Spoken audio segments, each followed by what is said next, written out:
Hi! What I wanted to do now is my favorite cheap brushes video. So this is not the brushes that I use on clients, simply because clients are paying you for your services. They want to know that you're basically using the best of the best on them, which is fair enough. These are the brushes that are my favorite ones to use on myself and friends, or you know, just anyway, these are my everyday brushes, and they're cheap, they're affordable, and they're so good, and they are lasting me so long, and they've served me so well. So I'll just jump right into it. First of all, I'm going to talk about my foundation brushes. So these are my 3 favorite foundation brushes. Yes, these 2 are twins. I bought about 8 of these because they're like $2 each, and they're so brilliant. So I went a bit overboard and I bought a lot of them, and I'm probably going to buy more of them too, because why not? They're so cheap and they're so good.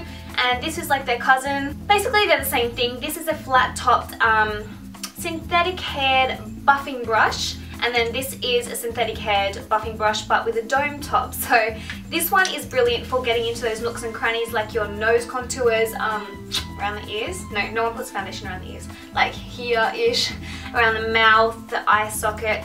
Whereas these ones are brilliant if you don't have a lot of time in the morning and you just need to get that foundation on. So one thing to mention here is that I will be linking everything down below that I can actually remember, or that I can get my hands on, of where I purchased these products, because a lot of them I did get online. So where I can find the purchasing address, I will put that down below for you, so that you can also get them if you like them and you want to. But yeah, these were all so cheap. I think they're about $2 each from eBay, and I use these every single day on myself because they are brilliant. This guy is from the same family, so he looks a lot like the dome-shaped foundation brush that I just showed you, but this guy is not a foundation brush. He is what I use for cream contouring. So I will be doing a tutorial on how I cream contour, which is not very often because I'm so oily that I usually powder contour, but the times when I do cream contour, this is the guy that I use to get those lines and to apply my contour colour. So again, he is synthetic haired and he's a very kind of pointy dome shape.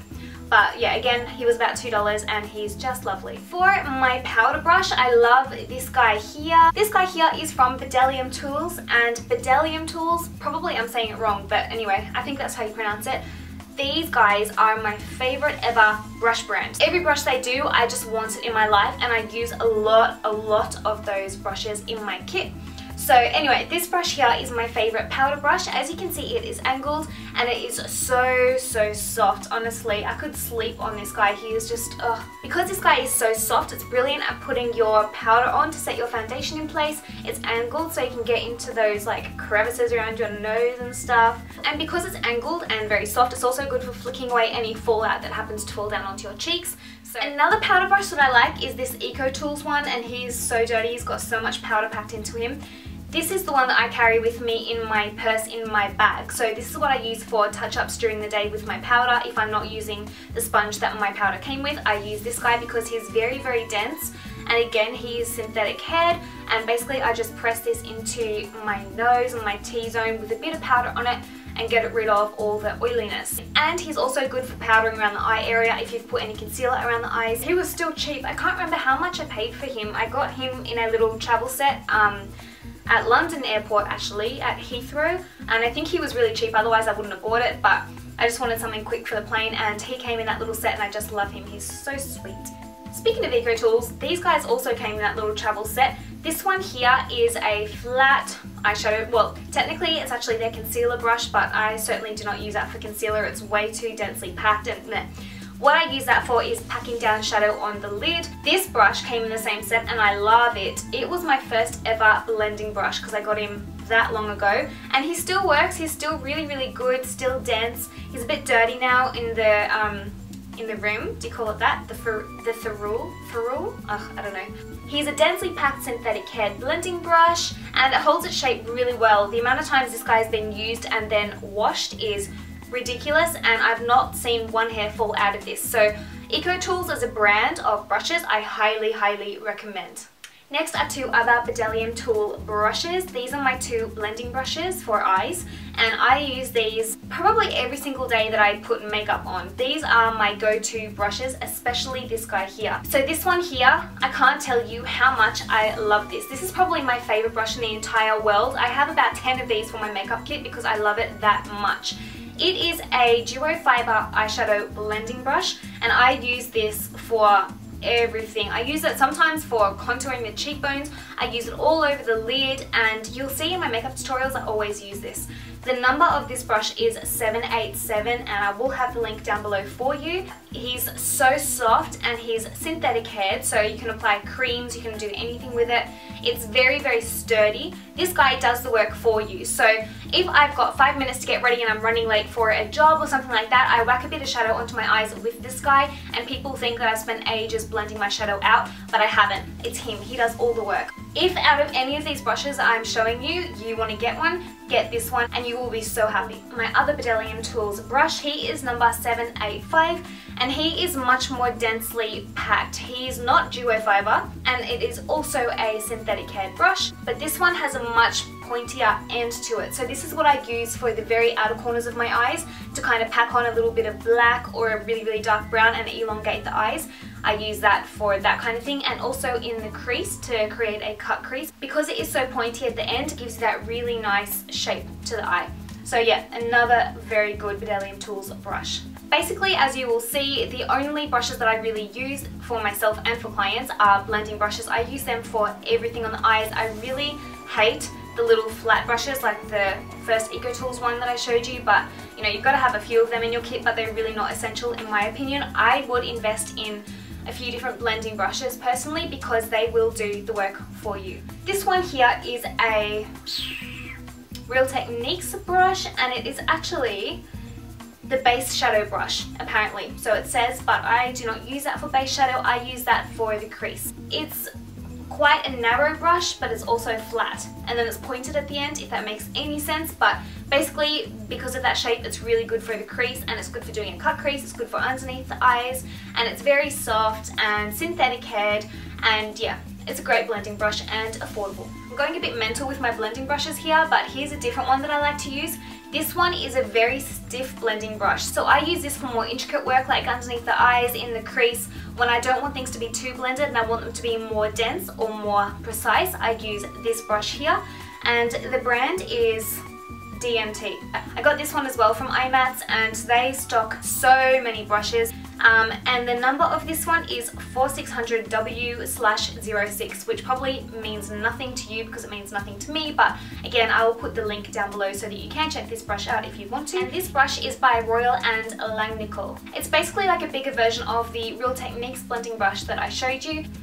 The number is BX/65. I will have a link down below because that is gibberish to you and to me. Anyway, so this one I use for packing colour all over the lid. So this goes everywhere on my lid. I sometimes sweep whatever is left on that brush underneath my lashes. But yeah, this is a great brush for just, you know, your all over eyeshadow colour. You can also use it underneath the cheekbones to create like a cut crease cheekbone. And sometimes I even use it to contour up my nose, but not often because it is quite large. But yeah, this is a great all-round brush, and I would also recommend this one. He'll be down below. Okay, moving away from eyes for a moment, this is my contour brush that I use for my cheekbones, for applying bronzer to the tops of my forehead, my nose, my chin, under my chin, and this here is the LimeLilly brush. It doesn't actually say anything else on it, but I will have the link down below for you. It's basically an angled powder brush.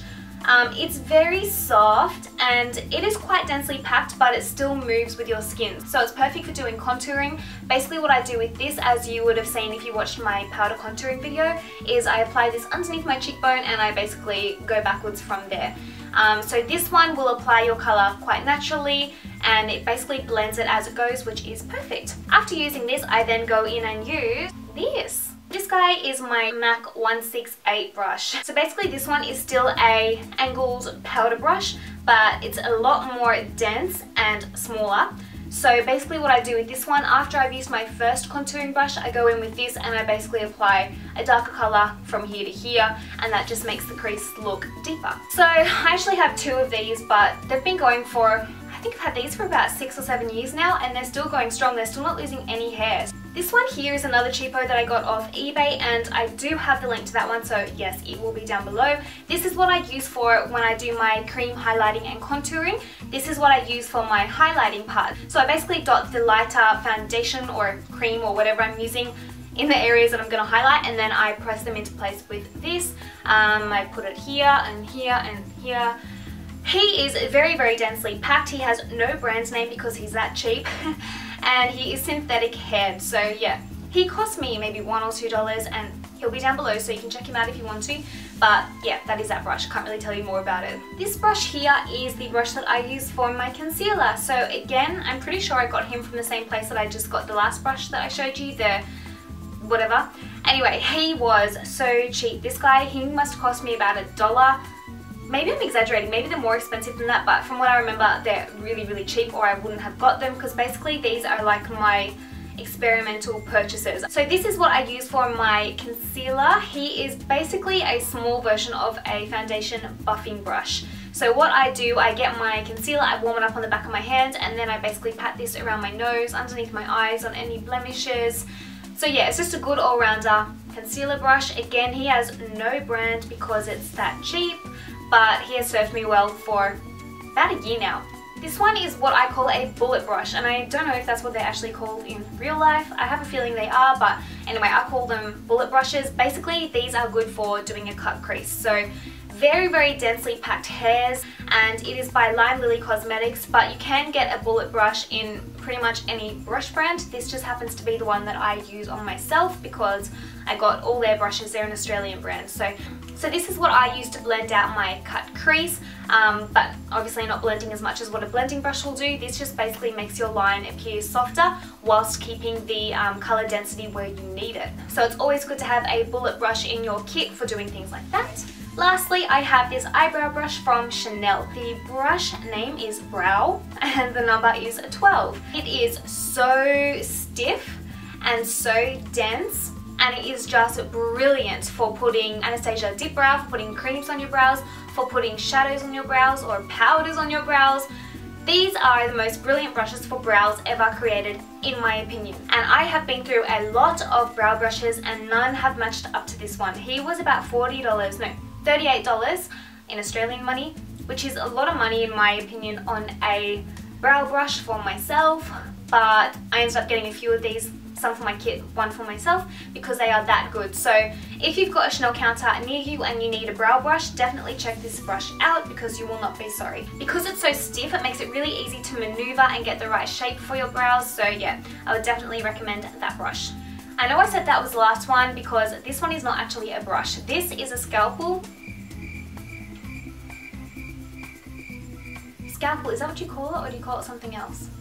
Anyway, I call this a scalpel, which makes it sound horrible and medical, but basically this is what you use if you're a makeup artist to take your products out of their palettes. As a makeup artist, you've got to be very, very careful with your hygiene, and basically you get a lot of these little scalpels in order to extract your cosmetics, and then you put it basically on your palette or the back of your hand and work away. They're very easy things to find. You can find them on eBay.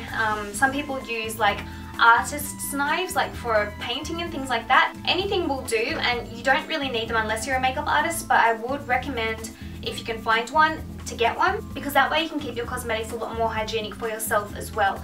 So I never apply my own lipstick straight from the lipstick tube anymore. I always scrape out a little bit of what I'm going to use, put it on the back of my hand, and then work away. Get your hands on a scalpel if you can, otherwise you can just use a little knife or something like that, obviously if it's not sharp. But yeah, this is what I use, and his link will be down below. So if you were looking into getting brushes, I hope you found this video helpful. If you have any questions about any of the brushes that I showed you, then just leave it down below and I will get back to you. Thank you all for watching, and I hope you have a brilliant day. Bye bye!